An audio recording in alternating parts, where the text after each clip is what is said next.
Hello बच्चों, let's see the question.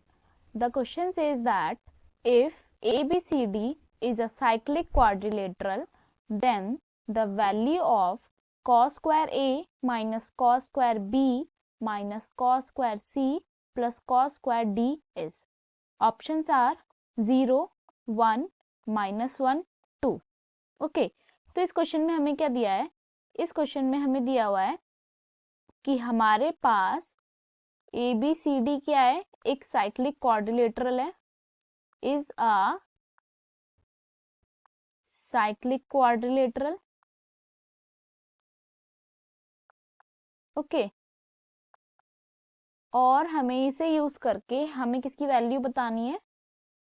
Cos square A minus cos square B minus cos square C plus cos square D की हमें value बतानी है. Okay, तो यहाँ पे जो हम की कॉन्सेप्ट यूज करेंगे वो हम करेंगे साइक्लिक क्वाड्रिलेटरल का. ओके, की कॉन्सेप्ट होगा हमारा साइक्लिक क्वाड्रिलेटरल का. ओके, और साइक्लिक क्वाड्रिलेटरल क्या होता है?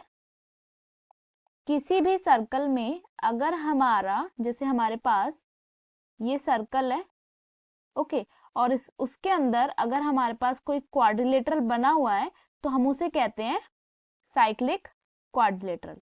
तो यहाँ पे सर्कल में हमारा क्वाड्रिलेटर बना हुआ है तो इसलिए हम इसे कहेंगे साइक्लिक क्वाड्रिलेटर. तो यहाँ पे हमारा ए बी सी डी ये क्या हो गया? हमारा साइक्लिक क्वाड्रिलेटरल. तो हम यहाँ लिखेंगे ABCD is cyclic quadrilateral. Okay, और साइक्लिक क्वाड्रिलेटरल की एक प्रॉपर्टी होती है कि उसके अपोजिट एंगल्स जो होते हैं उनका सम क्या होता है? 180 डिग्री. ओके, तो हम लिखेंगे प्रॉपर्टी होती है साइक्लिक क्वाड्रिलेटरल की, sum of opposite angles is 180 degree. तो इट मीन्स अगर हमारे पास ABCD साइक्लिक क्वाड्रिलेटरल है तो it means angle A plus angle C is equals to 180 degree and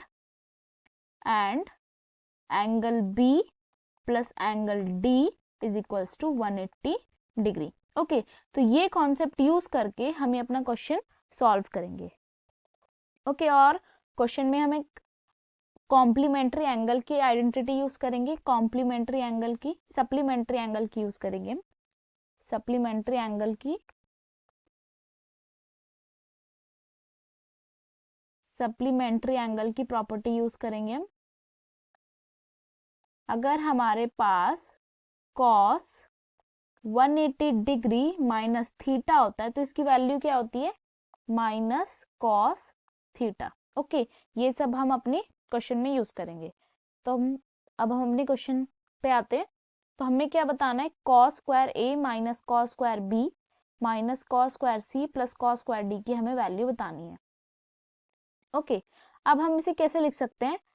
cos A का whole square minus cos B का whole square, इसको ऐसे ही रहने देंगे, minus cos square C plus cos square D को हम ऐसे ही रहने देंगे. ओके, अब हमें क्या दे रखा है? हमें पता है कि साइक्लिक क्वाड्रिलेटरल से by cyclic quadrilateral property. Okay, हमने यहां देखा था angle A plus angle C का सम हमारे पास क्या है? 180 डिग्री. तो हम एंगल ए को क्या लिख सकते हैं? 180 डिग्री माइनस सी. ओके, और हमारे पास angle A plus angle C 180 degree था और हमारे पास क्या था? Angle B plus angle D is equals to 180 degree. Angle B plus angle D is equals to 180 degree था. तो यहाँ पे हम बी को क्या लिख सकते हैं? 180 degree minus angle D. Okay, और ये दो हम ए और बी की वैल्यू इस इक्वेशन में सब्स्टिट्यूट कर देंगे. तो हम सब्स्टिट्यूट करते हैं तो हमारे पास आएगा कॉस 180 डिग्री माइनस सी का whole square minus cos 180 degree minus D का whole square minus cos square C plus cos square D. Okay, अब हमें पता है कि कॉस 180 डिग्री माइनस थीटा क्या होता है, माइनस कॉस थीटा। तो यहाँ पे हम पुट करेंगे तो कॉस 180 डिग्री माइनस सी क्या हो जाएगा, माइनस कॉस सी का होल स्क्वायर। सिमिलरली यहाँ पे भी कॉस 180 डिग्री माइनस डी क्या हो जाएगा, माइनस कॉस डी का whole square minus cos square C plus cos square D. इसका होल स्क्वायर करेंगे तो क्या लिखेंगे हम, कॉस स्क्वायर सी माइनस इसका होल स्क्वायर करेंगे तो cos square D minus cos square C plus cos square D. Okay, और हम यहाँ से देखेंगे ये सब आपस में कैंसिल हो जाएंगे, तो हमारे पास जो नेट आंसर आएगा वो आएगा 0।